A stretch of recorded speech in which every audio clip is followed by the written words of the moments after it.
সাভারের আল মুসলিম গ্রুপের ৩টি পোশাক কারখানার ১,৮৬৮ জন শ্রমিককে অব্যাহতি দিয়েছে কর্তৃপক্ষ। তবে সিদ্ধান্ত পুনর্বিবেচনার দাবি জানান চাকরি হারানো শ্রমিকরা। শ্রমিকরা জানান, কোনো পূর্ব ঘোষণা ছাড়াই চাকরি থেকে তাদের অব্যাহতি দিয়েছে কারখানা কর্তৃপক্ষ। এই অবস্থায় তারা পরিবার পরিজন নিয়ে অনিশ্চয়তায় পড়েছেন। তবে কারখানা কর্তৃপক্ষ বলছে, সাম্প্রতিক সময়ে ক্রয়াদেশ কমে যাওয়ায় উৎপাদন কার্যক্রমের সঙ্গে সামঞ্জস্য রাখতেই অতিরিক্ত কর্মীদের অব্যাহতি দেওয়া হয়েছে। পুরো প্রক্রিয়া শ্রম আইন ও প্রতিষ্ঠানের নীতিমালা অনুসরণ করে করা হয়েছে। পাশাপাশি অব্যাহতি দেওয়া শ্রমিকদের আইন অনুযায়ী সব সুবিধা ও পাওনা পরিশোধ করা হচ্ছে বলেও দাবি করেন তারা। ছাঁটাইকে কেন্দ্র করে অপ্রীতিকর পরিস্থিতি এড়াতে কারখানাগুলোর সামনে অতিরিক্ত পুলিশ মোতায়েন করা হয়েছে।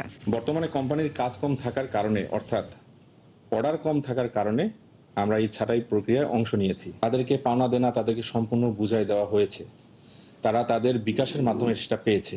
প্রতি মাসে 500 থেকে 600 জন আমাদের এখানে জয়েন করে। ইনশাল্লাহ আশা করি হয়তোবা সামনে এই কাজ চলে আসবে যখন। আবার এখানে যারা ছাঁটাইকৃত, যারা ছাঁটাই হয়েছেন, তাদেরকে আমরা অগ্রাধিকার ভিত্তিতেই আবার ইনশাল্লাহ আমরা নিয়োগ প্রদান করব।